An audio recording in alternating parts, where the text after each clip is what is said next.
But if you had all contrast, if it was more like 50-50, you wouldn't have any dominance. So dominance is the central point, and then you got to have something that challenges the dominance. So this idea of contrast is so hardwired into us, and I think it goes all the way back even earlier than the ancient Greeks, all the way back to the Trilobite, which was the first creature on Earth that had eyes. He had like little photoreceptors that could distinguish light and dark. He probably couldn't see in color, but he knew light and dark. And that way, if something was crossing his field of vision, he could see if it was big, it was like something dark against a lighter background.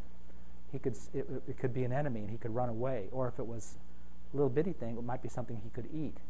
But this became how he, and those trilobites, they took over the earth. They multiplied. They were fruitful and multiplied because they had a huge survival edge over critters, amoebas, and critters that didn't have eyes. The eyes and the ability to sense contrast between dark and light gave him an extraordinary advantage.